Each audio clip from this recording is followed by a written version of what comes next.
नमस्कार, मैं हूं राहुल शर्मा। आप देख रहे हैं एसपीएन न्यूज। स्वागत है आप सभी का हमारे इस खास प्रोग्राम में। प्रोग्राम की शुरुआत राजस्थान से। राजस्थान कांग्रेस में जारी सियासी हलचलों के बीच एक बड़ी खबर निकल कर सामने आई है। खबर यह है कि अचानक कांग्रेस पार्टी के कुछ करीबी नेताओं का राजस्थान में दौरा शुरू हो चुका है। यहां तक कि देखा जा रहा है कांग्रेस पार्टी के कई विधायक हैं जो यहां पर दौरा करते नजर आ रहे हैं, और ये दौरा बता रहा है कि आखिरकार स्थिति राजस्थान कांग्रेस में चल क्या रही है। बीते काफी महीनों से सचिन पायलट और अशोक गहलोत के बीच जारी सियासी तनातनी का असर अब बढ़ता जा रहा है, क्योंकि अचानक सोनिया गांधी ने गहलोत को फ्री हैंड देकर यह बता दिया कि वो गहलोत की तरफ है। ऐसे में सचिन पायलट और उनका गुट पूरी तरह से तैयार हो चुका है, और इसी मुद्दे पर मेरे साथ बात करने के लिए मौजूद है मेरी सहयोगी अनुजा। और अनुजा, आपका बहुत बहुत स्वागत है हमारे इस खास प्रोग्राम में। जैसा कि अनुजा, पहला सवाल ले लेते हैं कि राजस्थान कांग्रेस में बीते काफी समय से हलचलें देखने को मिल रही हैं। सचिन पायलट और अशोक गहलोत के बीच 36 का आंकड़ा देखा जा रहा है। अचानक कांग्रेस पार्टी के नेताओं का पार्टी के नेताओं से सलाह लेना, पार्टी के नेताओं से फीडबैक लेना, क्या ये इशारा करता है कि वाकई में ये जानने की कोशिश की जा रही है कि राजस्थान कांग्रेस में आखिरकार स्थिति मजबूत किसकी है, सचिन पायलट की या अशोक गहलोत की? देखिए, अगर मैं बात करूं तो जैसा कि आप कह रहे हैं कि राजस्थान कांग्रेस में पिछले कई दिनों से सियासी बवाल मचा हुआ है, और अशोक गहलोत और सचिन पायलट में जो है वो तानातानी बहुत लंबे समय से चल रही है। और इस चीज़ को अब समझना चाहिए कि जैसे जैसे मंत्रिमंडल विस्तार को लेकर जो बातें सामने आ रही हैं, और उसके बाद कई विधायकों का कई नेता को समर्थन देना, तो ये खुद में ही एक बड़ी अहम बात हो जाती है। क्योंकि अगर सचिन पायलट की मैं बात करूं तो जब से सचिन पायलट और अशोक गहलोत में तानातानी चल रही है, उसी वक्त से सचिन पायलट को कई विधायकों का समर्थन प्राप्त हो गया है, और अशोक गहलोत को कह सकते हैं कि कहीं ना कहीं उनकी जो पकड़ है वो अब ढीली होती हुई नजर आ रही है, और सचिन पायलट जो है अपनी पकड़ को मजबूत करते हुए नजर आ रहे हैं। सचिन पायलट अपनी पकड़ को मजबूत करते नजर आ रहे हैं, और जाहिर सी बात है कि राजस्थान कांग्रेस की अगर इस वक्त की बात करें तो सचिन पायलट के पास विधायकों की बड़ी संख्या है, उनके पास जनता का समर्थन है। और तो और जिस तरह सचिन पायलट ने अपनी राजनीतिक शक्ति दिखा दी है, इससे साफ पता चल रहा है कि सियासी संकेत दे चुके हैं। अगर सचिन पायलट को राजस्थान में बड़ी जिम्मेदारी नहीं मिलती है तो वो पार्टी से अलग होंगे। लेकिन अगर यहाँ पर बात करें अनुजा, काफी समय से सचिन पायलट की तरफ सोनिया गांधी का झुकाव था। अचानक वजह क्या है कि अशोक गहलोत की तरफ वो झुकती चली गई?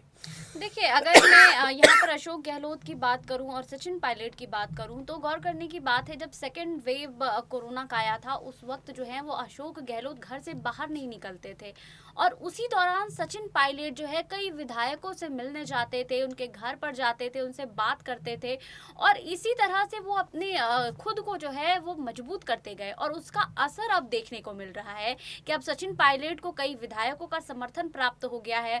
साथ ही जो है अब सचिन पायलट जो है बैठक करते हैं, राहुल गांधी, सोनिया गांधी पार्टी हाईकमान से बैठक करते हैं। जब कोरोना के सेकेंड वेव से पहले जब सचिन पायलट प्रियंका गांधी से दिल्ली मिलने गए थे, उस वक्त मुझे याद है कि सचिन पायलट की मुलाकात नहीं हो सकी थी प्रियंका गांधी से, लेकिन अब वो चीज पूरी तरह से उलट होती हुई नजर आ रही है। अब सचिन पायलट पार्टी हाईकमान के साथ बैठक भी करते हैं, उनकी बातों को भी सुना जा रहा है। और फिलहाल अगर अनुजा यहाँ पर बात करें तो सचिन पायलट पर बहुत बड़ी निगाहें टिकी हैं, क्योंकि सचिन पायलट पर अगर बड़ा दांव खेला जाता है, अगर उन्हें राजस्थान में बड़ी जिम्मेदारी दी जाती है तो इसका फर्क आने वाले समय के चुनाव पर दिखता नजर आएगा। और तो और बात तो यहाँ तक कह जा रही है कि अगर राजस्थान में सचिन पायलट को मुख्यमंत्री बनाया जाएगा तो इसका फर्क आने वाले समय के चुनाव पर दिखता नजर आएगा, क्योंकि कांग्रेस पार्टी सचिन पायलट को बड़ी जिम्मेदारी देकर यह बता देगी कि हम युवाओं के साथ हैं, हम युवाओं को मौका देते हैं। और जाहिर सी बात है कि युवा होने के नाते सचिन पायलट को जिम्मेदारी मिलनी चाहिए। तो क्या चुनावों से पहले सचिन पायलट को बड़ी जिम्मेदारी मिल पाएगी? जो सपना वो देख रहे हैं मुख्यमंत्री बनने का, क्या वो पूरा हो पाएगा? या फिर उत्तर प्रदेश में जो अगले साल विधानसभा चुनाव होने वाले, उससे पहले उत्तर प्रदेश के अंदर सचिन पायलट को बड़ी जिम्मेदारी मिल जाएगी? कह सकते हैं, क्योंकि इससे पहले भी लखीमपुर खीरी में जो घटना हुई थी उस वक्त प्रियंका गांधी लगातार जो है वो न्याय की मांग कर रही थी, और उस वक्त सचिन पायलट को लखीमपुर खीरी में देखा गया था प्रियंका गांधी और राहुल गांधी के साथ।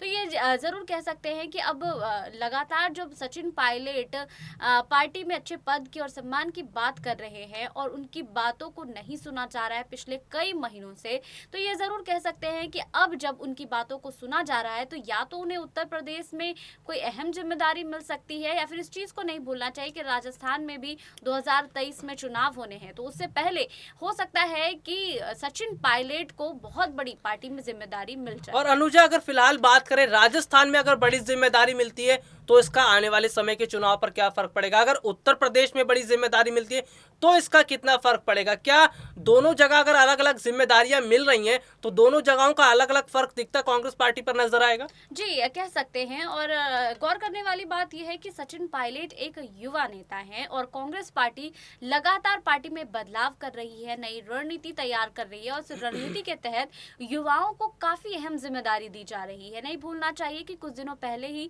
कन्हैया कुमार और जिग्नेश मेवानी पार्टी में शामिल हुए थे और उन्हें बड़ी जिम्मेदारी दी गई थी। पंजाब के मुख्यमंत्री युवा हैं, उन्हें मुख्यमंत्री का पद दिया गया। तो ये जरूर देखना चाहिए यहाँ पर कि जितने भी युवा नेता हैं उसके लिए कांग्रेस पार्टी बहुत बड़े काम करते हुए नजर आ रही है, उन्हें अहम पद देती हुई नजर आ रही है। और फिलहाल अनुजा, अगर बात करें, कांग्रेस सदस्यता अभियान की शुरुआत कर चुकी है।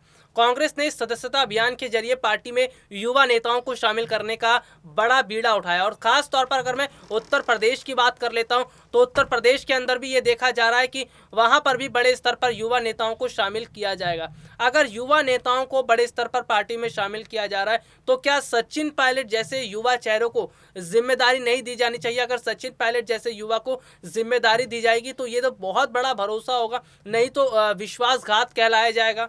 जी, कह सकते हैं, क्योंकि सचिन पायलट पर अगर गौर किया जाए तो उनमें काफ़ी पेशेंस है, क्योंकि जब से वो डिप्टी सीएम की जिम्मेदारी छोड़ी है, जब से वो पद छोड़े हैं तब से लगातार वो बहुत शांति से पार्टी में काम कर रहे हैं। एक दो बार ज़रूर वो पद की मांग कर रहे थे, लेकिन उसके बाद भी वो बहुत शांति से काम करते हुए नजर आ रहे हैं। तो इस चीज़ को समझना होगा कि जब एक नेता बहुत शांति से काम कर रहा हो और वो चाहे, और पार्टी हाईकमान की जिम्मेदारी बनती है कि उन्हें एक अहम पद दिया जाए।